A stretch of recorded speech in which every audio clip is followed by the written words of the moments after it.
So welcome everyone, this is Professor CA Rohit Shroff and I welcome you on behalf of JK Shah classes. In this video what we are going to discuss is mock test series 1 of September 24 which was conducted on 2nd of August. Now in this video we are going to discuss the whole of mock test paper. I will also explain you the concepts of those related questions. So in case if you see this will act as a revision. Also, in case if you are short of time, I understand. So in that case, what I'm doing is I will be doing all the MCQs together. But questions when I take up, I will preferably take up questions chapter wise. So even if you're not done with all the chapters, let us say you're done with chapter 1. At least see the mock test paper questions of chapter number 1. If you're done with chapter 2, just see that particular question. So I will be doing in that particular series, so it gets easier for you to do it chapter wise as well. Because I understand a lot of times completing the whole syllabus for a lot of students, it may be a challenge and you may miss the mock test paper. So don't do that. At least finish the chapters that you have done. Also, for example, if you do not have time when you're having a lunch and dinner, put this video on 2x and just, for every day 10 minutes, 15 minutes just to go through this particular video and you will be done with revising a lot of concepts as well. For the benefit of all the students who have, who need revision, we have already uploaded the playlist of all the chapters on the JK Shah official YouTube channel. So you can go there, you'll find a playlist lecture by lecture and all the chapters are uploaded there. You can take benefit of those lectures as well. So without wasting any further time, let us begin with our discussion of the mock test paper. So firstly, starting with the MCQs, case study number 1. Messrs. Vishwacharya and Associate, a CA firm based in Orissa, is appointed as an auditor of CBF Bank for the year 23-24. During the course of audit, it came to the notice that the CBF Bank had sanctioned an overdraft facility of 75 lakhs to the Times Limited. However, as per the stock statement furnished for the quarter, the drawing power was calculated to be at 50 lakhs. It was observed that the few advances were guaranteed by. First was guaranteed by the central government as part of Make in India initiative. However, the guarantee was invoked and the advances were overdue by 75 days. These advances were classified as standard and were regarded as NPA for income recognition. Second, the state government as part of the power generation initiative. However, the guarantee was not invoked and the advances were overdue by 80 days. These advances were also classified as standard and were regarded as NPA for income recognition purpose. So let me help you revise a few concepts so it gets easier for you. Now, a central government, whenever central government guaranteed advances, where the guarantee is not invoked, would be classified as standard, but for income recognition will treat it as NPA. So for example, we have given a loan of 50 lakh rupees to Ramesh. If he is not repaying and central government has given the advances, we cannot classify, has guaranteed, we cannot classify him as NPA. Why? Because if we classify Ramesh as NPA, it is as good as classifying central government as NPA. If we call central government, our central government as NPA, it is as good as calling our own country bankrupt. Can we do so? No. But when it comes to income recognition, usually when there is a NPA, there is no certainty.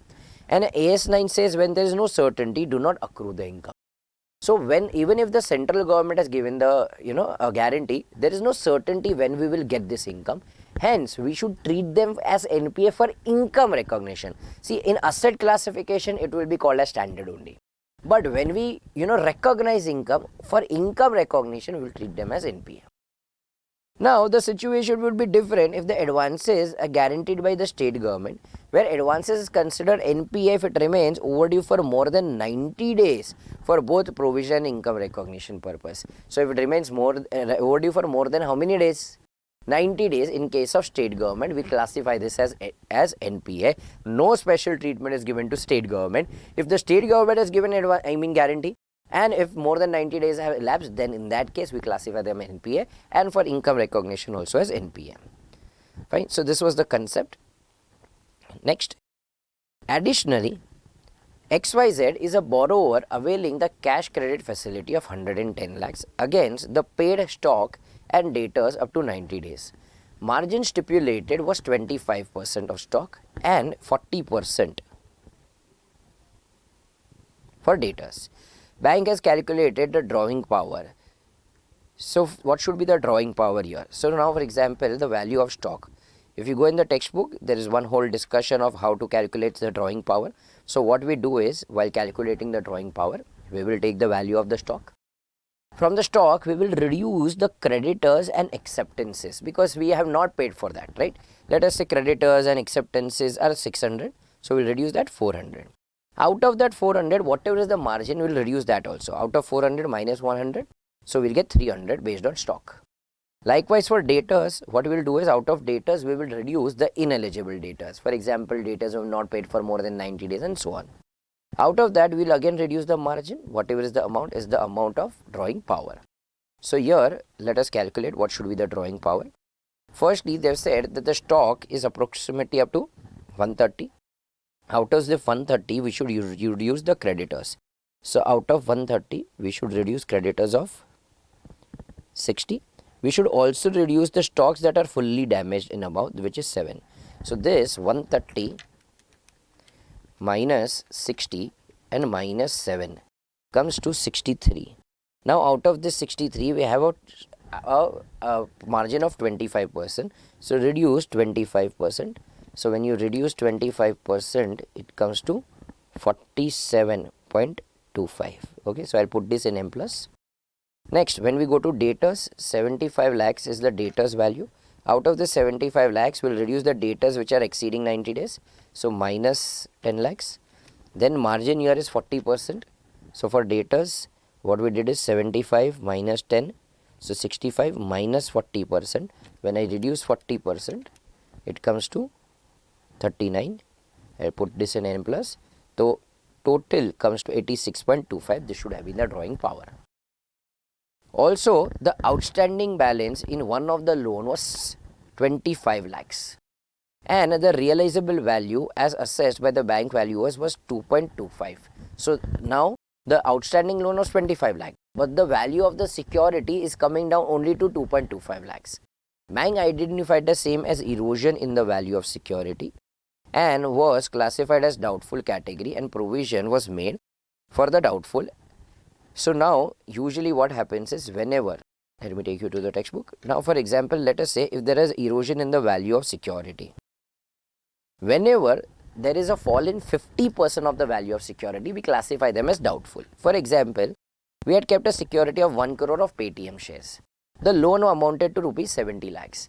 The value of security has gone down to how much? 40 lakhs.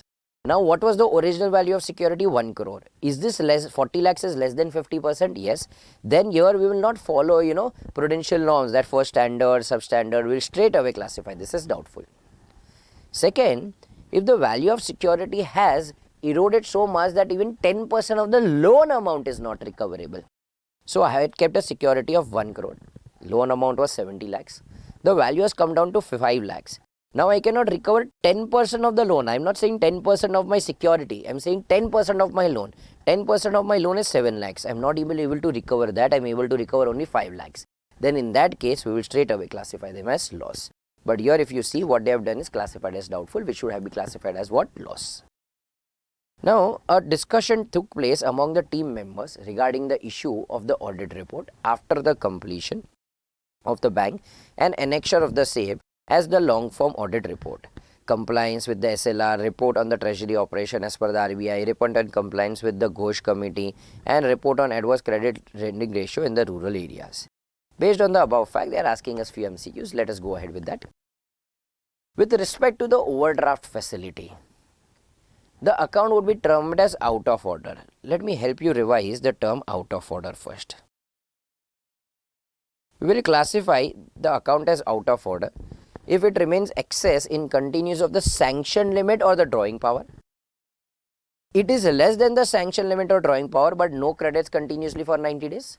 But there are credits, but not enough to cover the interest debited during the period. See, 3 points.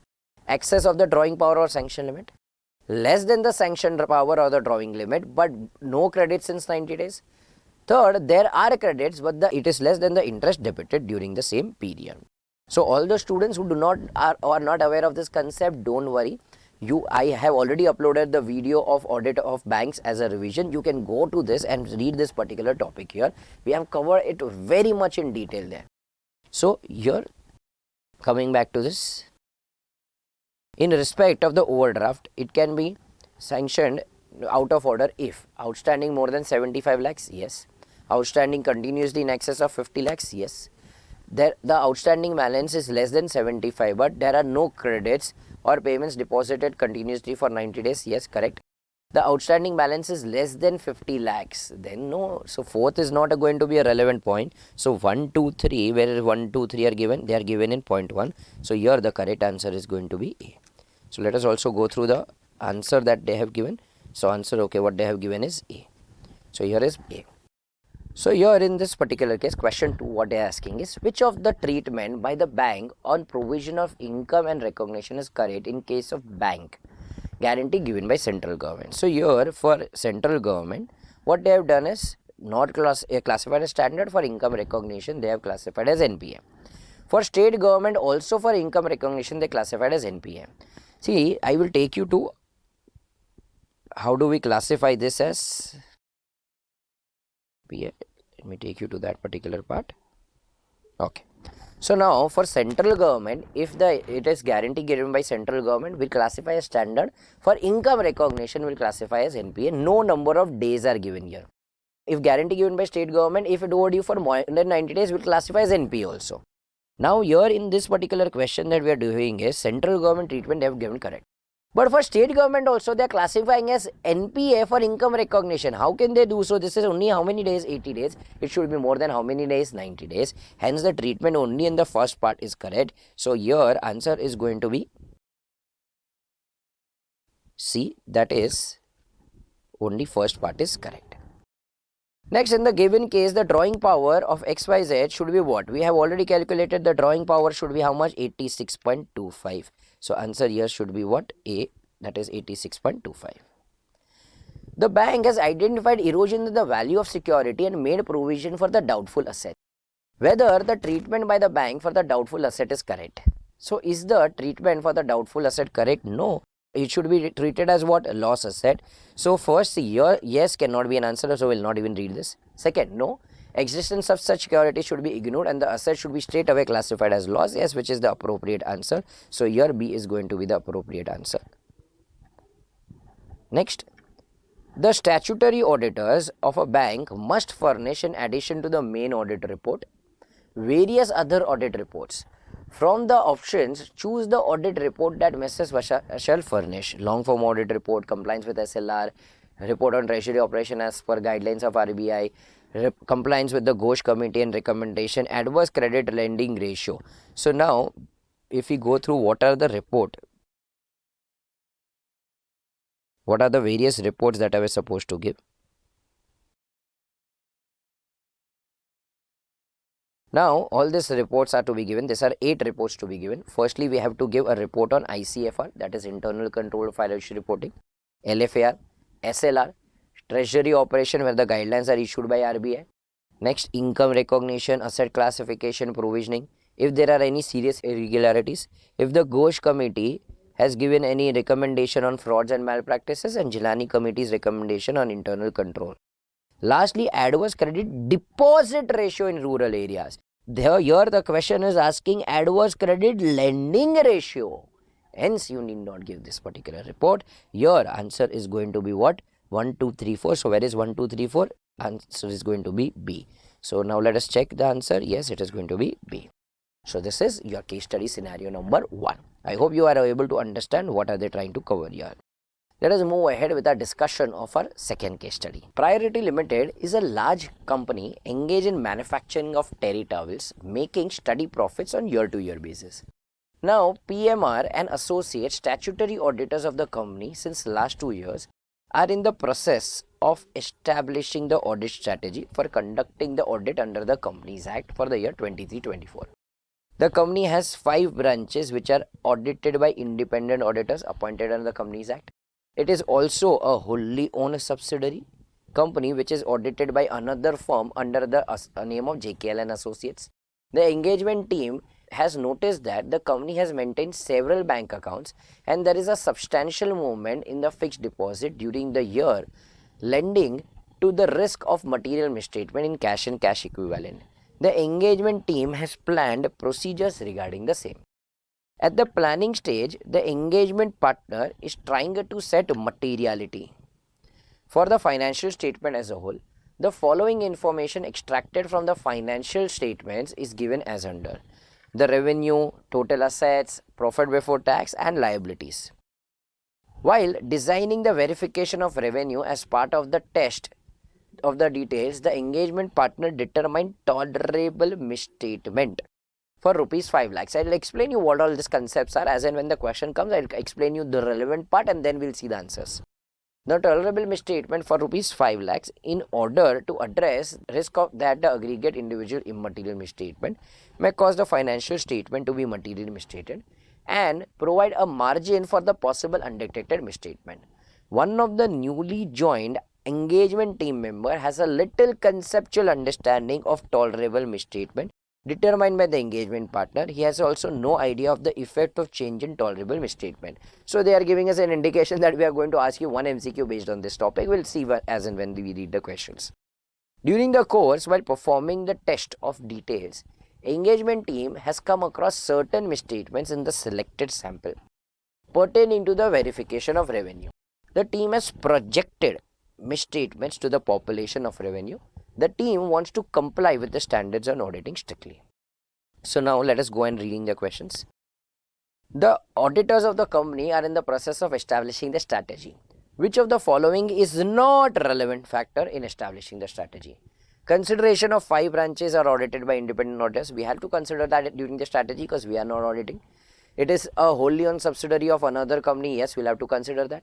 Expected time of holding AGM, so we know when are we supposed to give the report.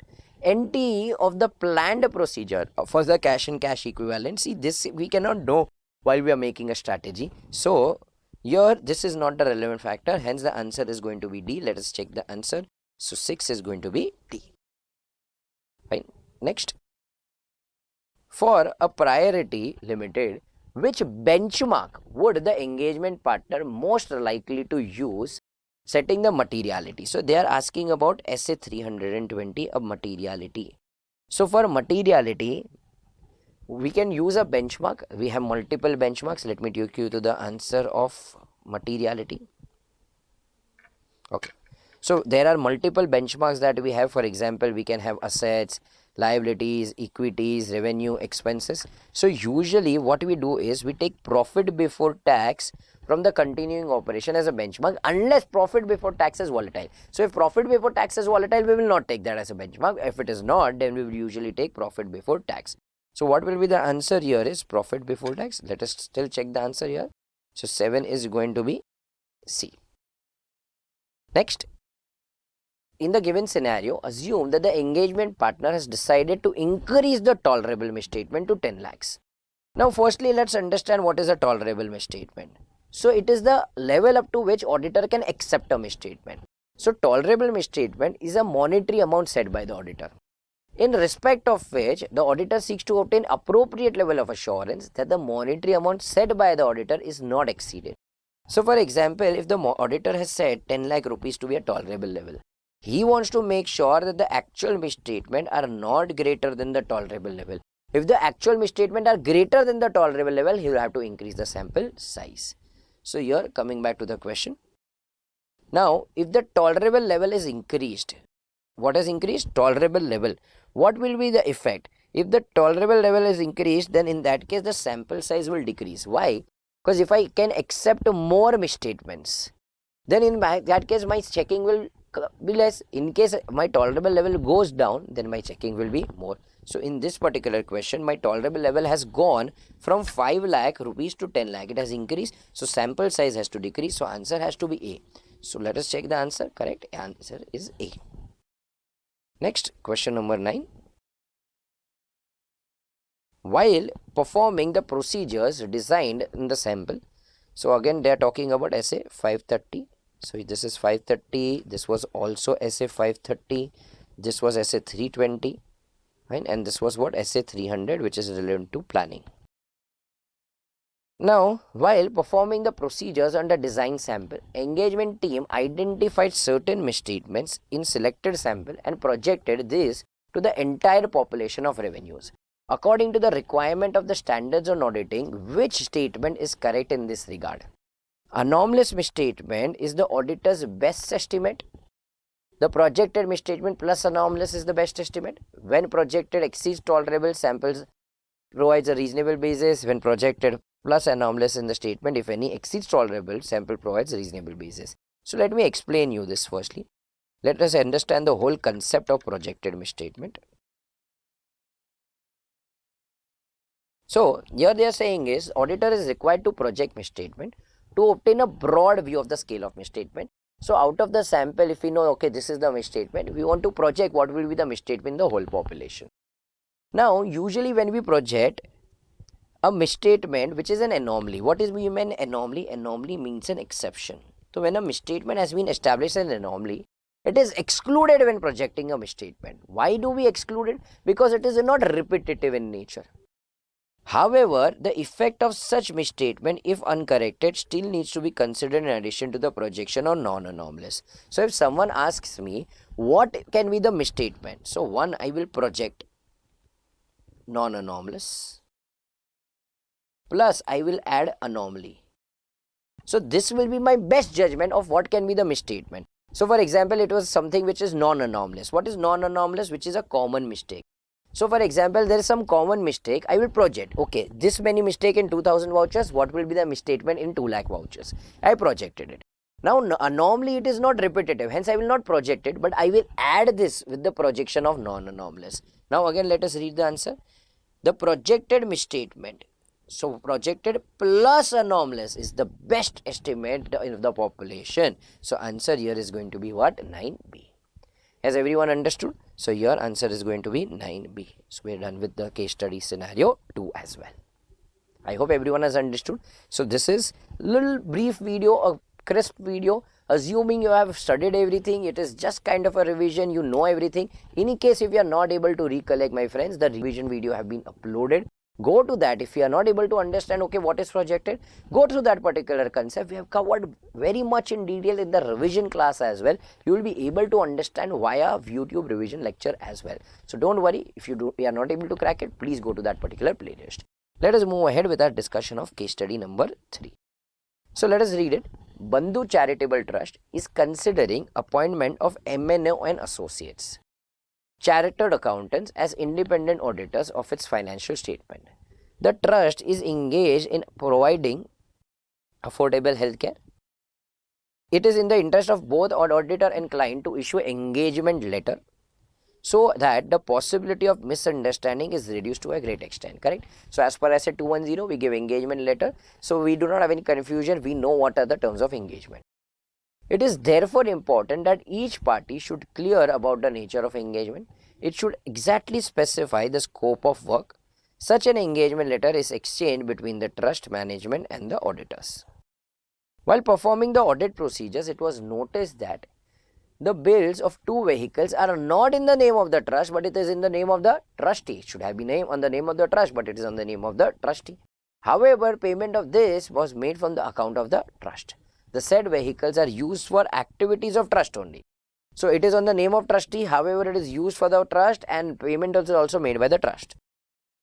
It is also noticed that a sum of rupees 50 lakhs reflected in the trust financial statement in the name of Gamma instruments and equipment in the schedule of the creditors. The said amount is outstanding since 2 years. This amount is outstanding since last 2 years. Auditor send a confirmation to the supplier and seek management's cooperation. However, management of trust informs that certain dispute going on with the supplier of the equipment due to some quality issue. It further informed that the dispute is near settlement and it would not be proper to send a confirmation request that it can affect the negotiation purpose. So here they are talking about what? SFI 05 external confirmation.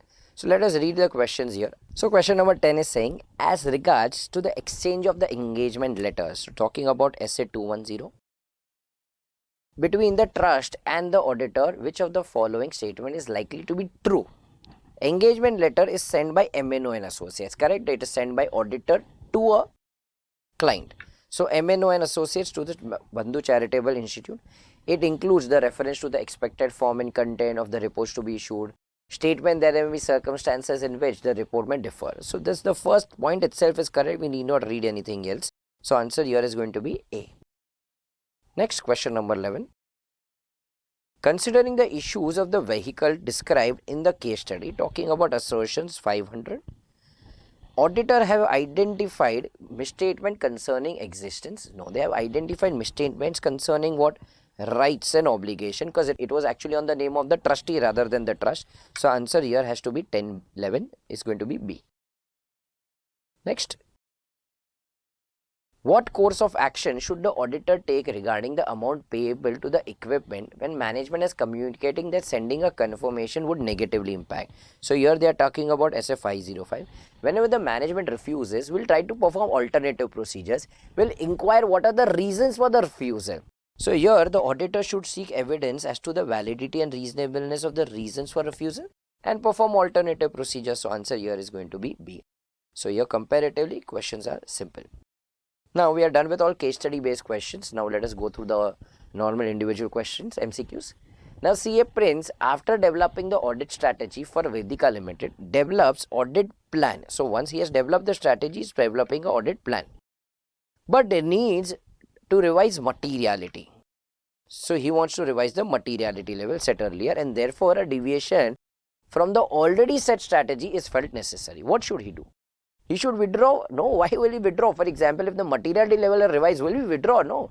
He needs to draw a new plan and then the strategy. No. First we always modify the strategy, then we modify the plan.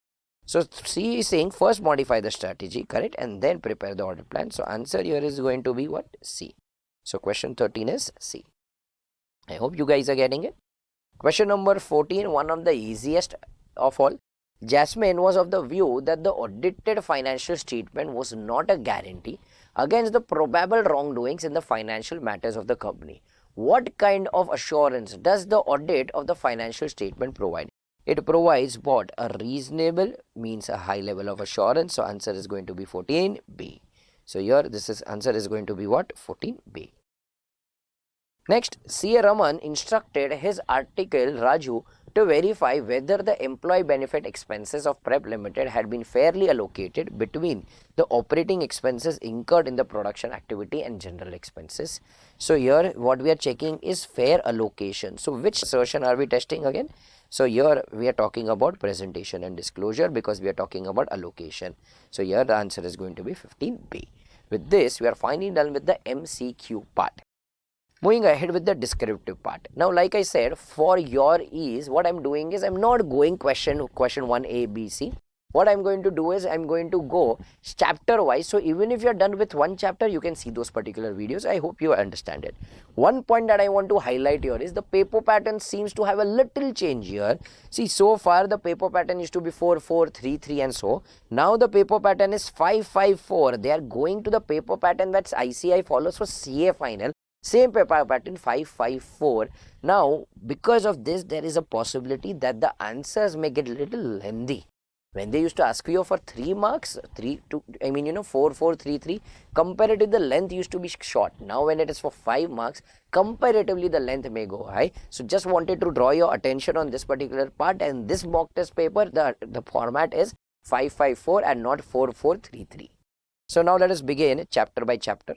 So chapter wise, if you see, these are the questions asked for chapter 1 to C and so on. So what we will be doing is discussing chapter by chapter. So those who have not prepared all the chapters can see their relevant chapters, or as in when you are done with one chapter, just see that particular chapter questions. So let us begin with a discussion of chapter number 1, question number 2C. Now, the management of Cool Drinks Limited suspects that some employees of the company may be involved in making fraudulent payments to dummy workers at various plants in the country. Therefore, considering the appointment of a firm of auditors to conduct involving detailed examination of accounts. However, one of the senior person among the board members, Mr. P, objects for the use of the word audit proposed in the assignment.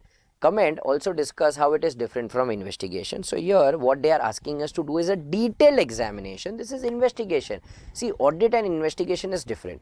Investigation is a critical examination with a specific purpose. So here we think so there may be dummy workers and hence we are doing it for that specific purpose. So this is not audit, this is investigation.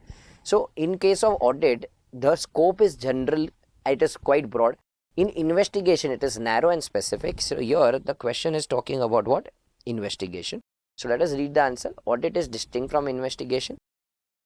Investigation is a critical examination with a special purpose. For example, if the fraud is suspected and is critically called upon to check the account, it takes the nature of investigation. The objective of audit, on the other hand, is to obtain reasonable assurance whether the financial statement are free from material misstatement. Hence, the scope of audit is general and broad, whereas investigation is specific and narrow. Hence, the senior member, while he mentioned that you should not use the word audit, is a reasonable thing. So, this was our chapter number 1. So, we are done with question number 2C. Fine. Moving ahead with a discussion of chapter number 2. Sanjana is of the view that some disadvantages in the use of audit program most of this can be removed by following some concrete steps. Do you agree with her perspective? Comment. So here they are saying there are disadvantages, but disadvantages can be removed. So are they correct? Yes, definitely they are correct. So the first answer here. So the view of Sanjana is appropriate. Some disadvantages there, the use of audit program, but most of this can be removed with some concrete step. How can we remove the what? So firstly, they are talking about the disadvantages. What are the disadvantages? That it may become mechanical and particular parts may be carried on without understanding what is the objective. It may become very rigid and it may become very inflexible. Inefficient assistant may take shelter behind this particular program, and hard and fast program may kill the initiative of the efficient assistants. Now can you remove this? Yes, you can. What you can do is have an imaginative supervision over it. The assistant must have a receptive attitude and the assistant will be encouraged to observe the matters objectively and bring out the significant matters. So this was the disadvantages and how can we overcome the disadvantages, which we have already covered in our discussion of chapter number 2. So this is 6C, which was chapter number 2. Both the questions were already there. So both the questions we had already discussed in our syllabus, nothing new here. Moving ahead with chapter number 3. Now see, Tina, while inspecting the financial statements of a company, notices that gross profit has increased from 14% to 24%. Considering the above, she has assessed the risk of material misstatement to be high with respect to the assertions relating to the revenue and various direct expenses. C.A. Tina wants to know a few possible reasons which could have led to abnormal jump in the gross profit. Now, why would there be abnormal jump in the profit? For example, they may have inflated the stock, overstatement of revenue or anything as such. During the discussion among the engagement team members, her junior Mrs. Tisha expressed her view that the detection risk is the engagement should be kept at high level. So what she expressed that her view that detection risk in the engagement should be kept at high level. List out a few possible reasons which could have led to abnormal jump. So why would there be abnormal jump? Okay, the abnormal jump could be because of certain reasons. For example, like we discussed, maybe overvaluation of inventory, and overstatement of revenues or understatement of direct expenses. Do you agree with the point of view of Tisha? So she's saying detection risk should be kept at high level. So the point of view of Tisha is not correct here. Let us read the answer. As per Essay 200, overall objectives of independent auditor and the conduct of an audit in accordance with the standard on auditing defines the detection risk as the risk that the procedures performed by the auditor to reduce risk to an acceptable low level will not detect a misstatement that exists and could be material, either individually or when aggregated with other misstatements. Tisha is of the view that detection risk is the engagement risk. Once again, detection risk is the engagement risk should be kept at high level, whereas in the given situation ROMMS is already high. Because why was ROMS high? The value has gone, I mean the gross profit has gone from 14 to 21. So before starting the audit we know the ROMS is high. If the ROM is already high, the detection risk should be low to bring the appropriate, I mean the acceptable level of audit risk low. If the ROM is high, detection risk cannot be high. So therefore, the detection risk has to be kept at low, that the material misstatement in the assertions do not remain undetected. Therefore, the view of Disha is not proper. So a good question. You can just refer to this question, one of the good questions here. So let me mark it here as well.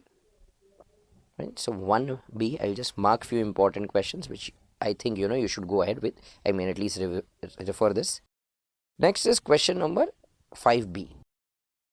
While conducting the audit of Zena Limited, CAE is trying to obtain understanding of different components of the internal control.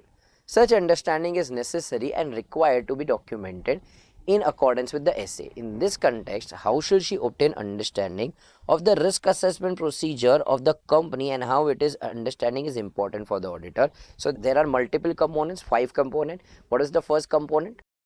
The control environment. Then what is the second component? Entities risk assessment, the IT system. So here they are asking about the entities risk assessment system. So let us go to question number 5B.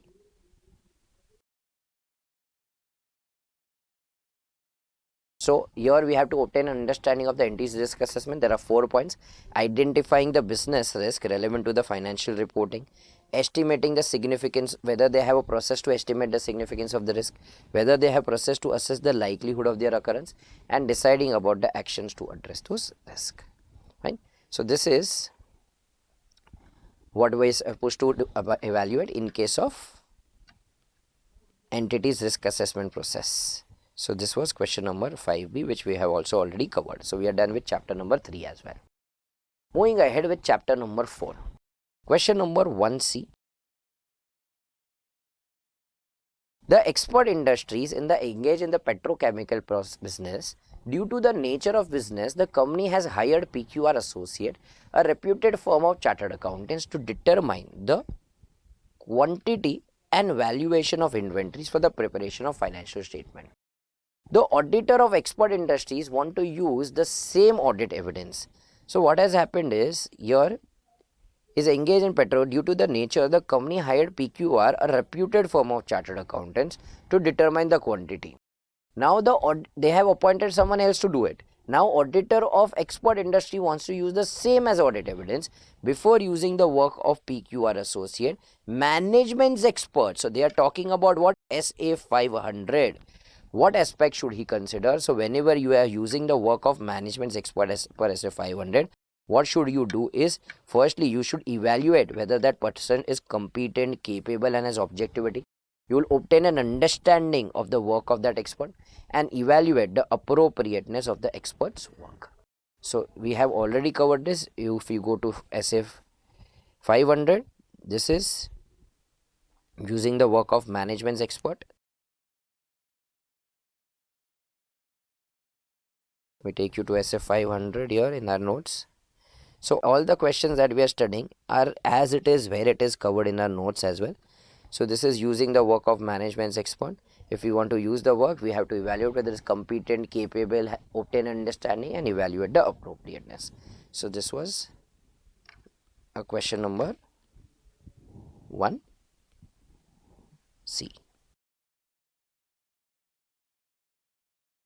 Right, so we are done with 1C. Next is 3B. Z Limited is engaged in the manufacturing and export of shoes. The statutory of the company, auditor of the company, wants to reasonably ensure that only inventories recorded in the financial statement are exclusively owned by the company and do not include inventory that belong to the third parties, but includes inventory owned by the company but lying with the third party. Advise the audit procedure. So here they are talking about SA 501, and specifically they are asking you when the inventory is with the third party. So when the inventory is with the third party, we also a point that we have very well covered in the notes. So here audit procedures to be followed by the statutory auditor, that only inventory is held by the entity have been recorded and do not include inventories belonging to third party. So what you can do is perform analytical procedures, examine the non-financial information related to inventory, perform the purchase and the sales cutoff test. With respect to the tagged inventory, perform the test or omitted, verify the clerical error, physical inventory amounts, reconcile the physical count with the ledger. So I'm not discussing, we have already discussed this. So here, this was question number 3B.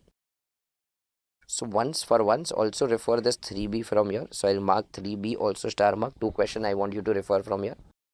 Next question is question number 4A. X Limited, CAX is using negative confirmation. So they are talking about 505 request as sole substantive procedure to verify certain amounts payable reflected in the financial statement of a company. Which conditions need to be met to use negative confirmation request as stated above? Additionally, CAX is of the view that the negative confirmation provides same level of persuasive evidence as in case of positive. Do you agree? So no, negative confirmation provides less persuasive, and to use negative confirmation 4 conditions need to be fulfilled. Sala, substantial large number of small balances are involved, assessed level of ROMMs is less, a very low exception rate is expected, and lastly, auditor is not aware of the circumstances that the respondent will disregard the request. So all these questions are covered. So this was 4A. We are also done with what? Chapter number 4. So moving ahead with chapter 5, 4C and 6C, I would suggest mark both of them important. I have seen a lot of times students facing problem in chapter 5. Revise all these questions. So once again, I'll for your ease, I'm writing which all questions are to be done. 1A, 1B, 3B, 4C, 6C. I just writing a list that is, these are the questions that are must to be done. So let us go to question number 4C. So while verifying the cash and cash equivalents of a company, CAD engagement partner is very particular that the bank reconciliation statement prepared by the management in respect of the bank account maintained by the company is proper to rule out the misstatement in cash and cash equivalent reflected in the financial statements of the company. The company does not use the net banking and prefers to issue check to its creditors and receives. So what the company does not use net banking and prefers to issue the check to the creditors and receives substantial payment locally through account paid checks. Which aspects should need to be taken into consideration by CAD in verification of BRS? Let us understand what should we verify in case of BRS. CAD should ensure that BRS is signed firstly by the authorized person, so is able to assign responsibility. So whoever has made that, he has to sign, so we know who is responsible for preparing this BRS. Now what should be the verification? Firstly, tallying the balance as per the bank book to bank confirmation statement. So we'll take a bank confirmation as well and we'll tally the confirmation with the balance, the bank book. So firstly, at least one balance, we have some evidence. Next, checking all material reconciling items included under the checks issued but presented for payment to the underlying bank book forming the part of the accounts. In addition, the auditor should request bank statement for subsequent period and should verify if the checks issued have been cleared by the bank. For all cases where the checks have become stale, that is, it is issued for more than 3 months or have elapsed, the same should not appear in the BRS because it is outdated check, it should not appear in the BRS. Now, checking of all the material reconciling items included under the checks deposited but not credited by the bank, requesting for bank deposit slips. So here where we say, okay, check is deposited but not credited, we will ask for the bank deposit. Duly acknowledgement by bank and verifying the balances were credited the bank subsequently. So if it is or not on 31st March, I should evaluate whether it is subsequently credited by tallying the bank statement of the subsequent period, let us say for the month of April. For instances related to the checks not cleared beyond the reasonable time, auditor should take a brief description from the management, and in case of such explanation are found unsatisfactory, auditor should verify the revenue recognition related to such parties. Lastly, checking all material reconciling items included under the amount or charges debited credited to the bank but not accounted for requesting for the bank statement for the period under audit and telling the same. If the same amount are found to be material, auditor should ensure that the management records adjustments for the same in the books of accounts. So this is for a BRS. So first was for, we discussed about checks issued but not presented for payment. Second was checks deposited but not credited by the bank. And lastly, for the amounts of charges debited or credited by the bank. Next question is, so this was our 4C. Next question is 6C. BOTS is manufacturing entity having property, plant and equipment in items in its financial statement. The auditor of the entity wants to verify the PPE have been appropriately valued as per the generally accepted accounting principle. Comments on the significance of such verification. So they are talking mainly about what? Valuation. So we'll have to write points in relation to depreciation, amortization, whether the depreciation is appropriately charged, whether impairment is properly done. Only then we'll know whether the PPEs have been correctly recorded. So just let us see whether the value, for what points we'll check for valuation. Firstly, we'll verify that the entity has charged depreciation on all items unless PP is a non-depreciable like such as freehold land. Assess the depreciation method used reflect the pattern in which assets future economic benefits are to be expected. Auditor should also verify that the management has made any impairment as per the years 28. So this was our chapter number 5. So both the questions I would suggest you should go. Unfortunately, no questions they have asked from chapter number 6. Chapter number 6 is one of the basic and easy chapter, essay 230, audit documentation. Next, chapter number 7. Chapter number 7 has 2 questions, 5A and 2A. Let us go through 2A. Stay Fit Private Limited is a startup that has been in business for about 2 years. It runs application which provides valuable information pertaining to nutrition and helps its clients assess customized healthy food. The company's revenue are expected to grow in the upcoming period. Although the company has reflected net losses in the financial statement for the 2 year, it has managed to meet the financial commitment. The financial statement for the last 2 years were prepared on going concern basis of accounting. Management of the company wants to follow the same basis of accounting for the current year. Is the view of the management appropriate? How does going concern affect the preparation of financial statement? So question is focused on SA 570. So let us go through the answer here. So as per SA 570, going concern is one of the fundamental assumptions. We all are aware about this. The enterprise is normally viewed as a going concern, as a continuing for a foreseeable future. It is assumed that the enterprise has neither the intention nor the necessity. So here all they have given is introduction. Under going concern basis of accounting, financial statement are prepared on the assumption that going concern and will continue its operation. General purpose financial statement are prepared using going concern basis of accounting unless management either intends to liquidate the entity. Now, in the given situation, company has reflected net losses in the last 2 years, but is able to meet the financial commitments. The revenue of the company is also expected to grow. It shows that management has neither the intention nor the necessity. Therefore, the view of the management for following going concern in the current year seems to be appropriate. No problem. There were only losses. There are so many companies, for example, all the startups in the market are making losses. Does not mean their going concern is inappropriate. Now the next question is, how does the going concern affect our financial reporting? The significance of going concern is due to the effects of the preparation. See, if the going concern is not appropriate, what happens is we'll have to prepare on liquidation basis. Everything from book value will come down to realizable value. Everything from non-current will come to current, and we will also have to give a disclosure. The ability or otherwise of an enterprise to be viewed as going concern affects the preparation of financial statement.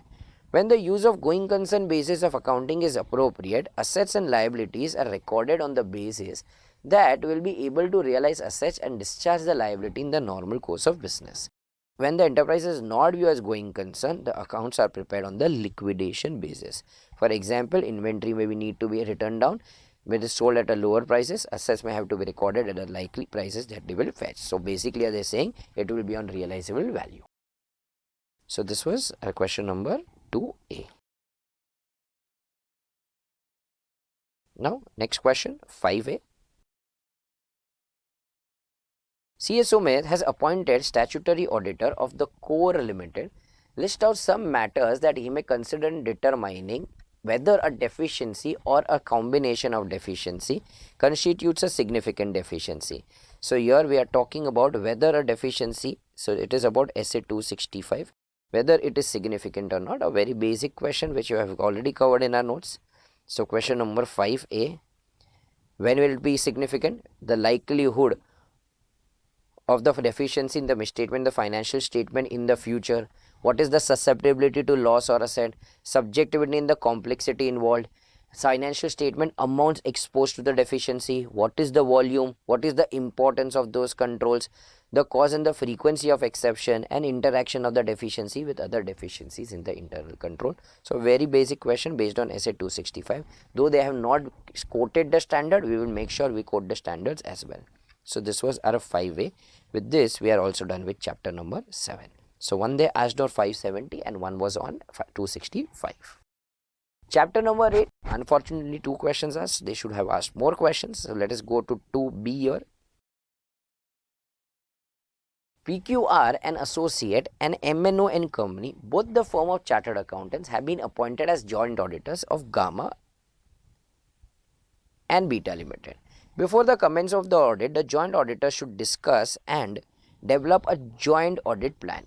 In developing the joint audit plan, the joint auditors should identify the division of areas and common areas, explain other relevant consideration in this regard. So this is based on SA 299 and they are asking what points we need to consider when the joint auditors are planning. So let us go through the answer again, which is part of our notes, nothing new here. So they should identify the division of areas. They should identify what are the reporting objective. Consider the communicate among all joint auditors factors that are significant in directing the team's effort. Consider the results of preliminary engagement activities and also consider the nature, timing and extent of resources. So this is a very basic question, SA 299. It was chapter number 8. Next question is 3A. Mr. Chetan is appointed as auditor of Smart Limited, a small company. Chetan is aware that Caro is not applicable. List out the classes of companies that are specifically exempt. Who are specifically exempt? Banking company, insurance, private company, having a paid share capital less than or equal to 1 crore, borrowing less than or equal to 1 crore, revenue less than or equal to 10 crores. Those companies are excluded. So here they have mentioned about the applicability of Caro. Fine. So this is what applicability of Caro. So with this we are also done with 3A. So we are done with chapter number 8 as well. So far I hope everyone is comfortable. So far we have identified 4 questions that you need to do separately. Next is chapter number 9. Question number 5C.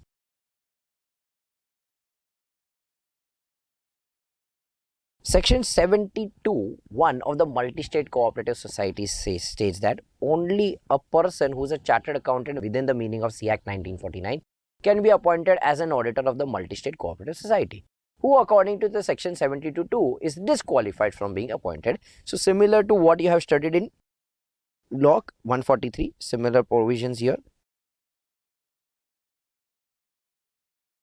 So who is disqualified? A body corporate officer or employee of multi-state cooperative, a person who is an employment officer or employee, a person who is indebted for an amount exceeding rupees 1000 rupees. In Companies Act, at least they said 5 lakh rupees. Here they are saying if you have a loan or guarantee or any indebtedness for greater than 1000, even then you are going to be disqualified. So again, something that we have already done, a very basic question. This was 5C and we are also done with our chapter number 9. Moving ahead with chapter number 10, one single question once here again. So question number 6A. Now, National Bank, which is here audit of banks we are discussing about. National Bank has advanced cash credit facility of rupees 25 lakhs to Sun Industry. Following is the extract of accounts of Sun Industries reflecting in the CBS of bank from the 1st December 23 to 31st of March 24. Now, on 1st of December, this is, they are showing the entries and all. So transfer 45,000, by clearing interest, inspection charges and all. Now, drawing power during the above period was considered to be around 25 lakhs.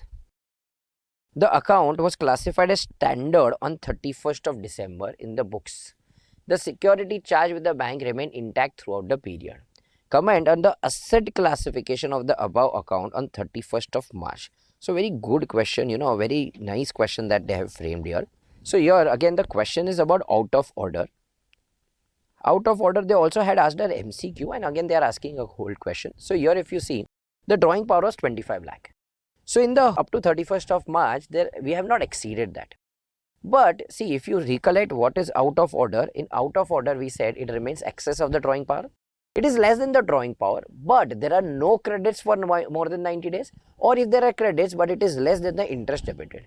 Here there are no credits for more than 90 days. So if you see, there are no credits here. So there was credit on 31st of December, but up to 31st of March, 90 days have gone by, there is no credit. So it may be less than the drawing power, but there are no credit. Hence we will have to treat this as out of order. Let us read the answer here. In accordance with the RBI norms on asset classification, a non-performing asset is a loan or advance where account remains out of order in respect of the overdraft cash credit.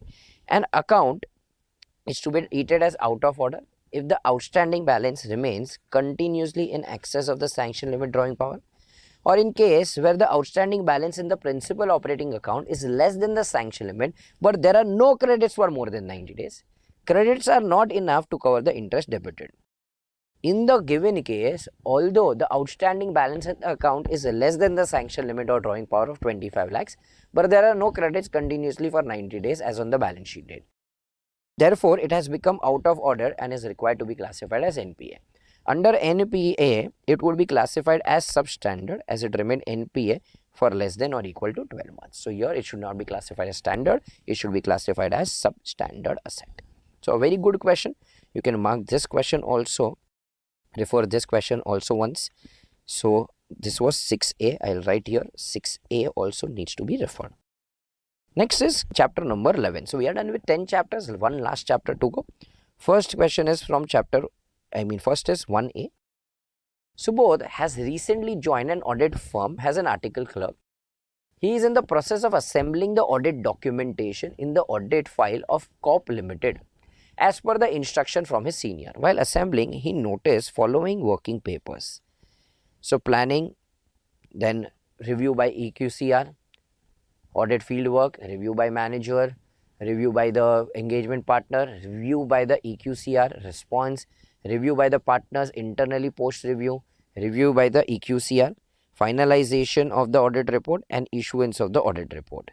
The above working paper lists certain factors which are considered by the auditor when establishing the strategy. Explain how these considerations are highlighted in the working paper that have helped the auditor. So let us read this particular answer from here.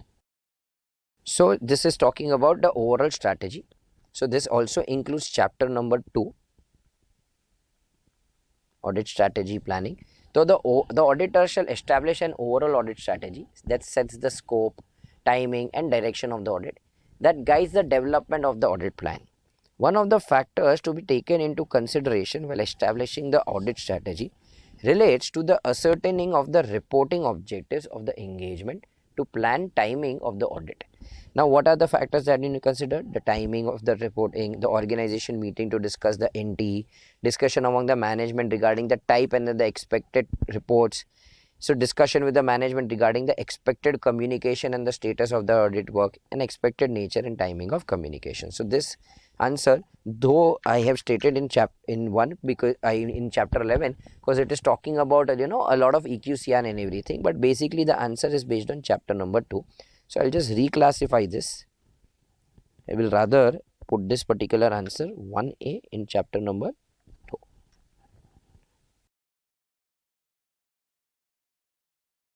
Right. Next is question number 3C. Let's go through 3C. SQC 1 requires assumption about leadership for the quality of the firm. Are such leadership responsibility required for the audit only? Who assumes the leadership responsibility? So here we are going to take engagement partner is going to take the leadership responsibility, something that we have already covered. You can read this answer from here.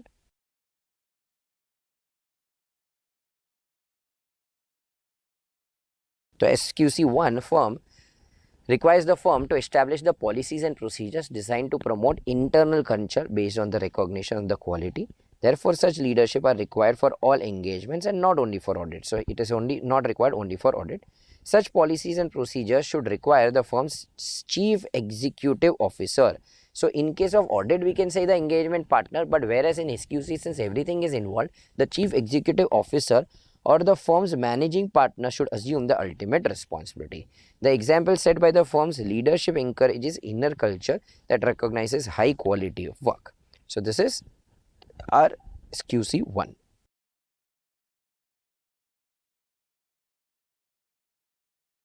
Right. So, 3C. I will write 3C also once you refer from here. Next is question number 4B. CAH has been offered audit of financial statement of a society engaged in promoting social causes such as setting up of a drug de-addiction centers for misguiding the youth and rehabilitating such young people by helping them find avenues of gainful employment. However, CAH failed to send audit engagement letter to the societies governing the body and proceed to conduct the audit. In the absence of this letter, the governing body is of the view that the purpose of the audit is to provide absolute assurance and fraud in the financial statement. Does it constitute a violation of the fundamental principle? So, we have to send an engagement letter. We are not giving any absolute assurance. All we are giving is only and only what? Reasonable assurance. So, this is as per Essay 210, agreeing to the terms of engagement that the auditor shall agree to the terms of the audit engagement with management or those charged with governance as appropriate. The agreed terms of the audit engagement shall be recorded in the audit engagement letter or other suitable form of the written agreement. Such a letter constitutes the objective, the scope and of the audit of the financial statement. In absence of such letter leads to misunderstanding between the auditor and the management. By not following the requirement of Essay 210, CAH is not acting ethically. He has violated the principles of professional competence and due care governing the professional ethics. This principle requires accountant to attain and maintain knowledge and skill at the required level to ensure for employing organization receives competent professional services. Therefore, CAH has violated the said fundamental principle. So, again, this was a good question which included fundamental principles. It included Essay 210. So, this was 4B. I would suggest you should refer 4B as well. Moving ahead with the last question, which is question number 6B. While performing the audit of financial statement of a listed company, statutory auditor means to maintain an attitude of professional skepticism for related party. State examples of records and documents that may provide information about the related party. So, basically this is again 550, not only professional skepticism. So, you can call this actually chapter number 4. So, again I will just regroup this. You can call this chapter number 4, 6B. And not only so you have to write from which all documents can we obtain evidences for the related party, which also we have already discussed in the class. So, with this we are finally done with the discussion of the mock test paper. If you are not having time, at least go through this particular questions. At least these questions you must do it, and if you have time you can go chapter by chapter. So, I have divided in chapter by chapter basis. So, even if you are done with one chapter, you can refer this particular chapter. So, thank you very much my friends. I will put an end to this particular lecture here. As soon as the ICI releases the second mock test paper, I will record the video ASAP for you as well for September students. For everyone who is appearing for Jan attempt, there may be other mock test papers. I will keep recording as soon as they release the such mock test papers. Thank you very much. After this, if you have any doubt, you can reach out to one helpline mechanism. You have a helpline number which is given to you in your timetable. You can WhatsApp me on that particular number and I'll be happy to help you. Thank you very much. See you all sometime soon. Thank you.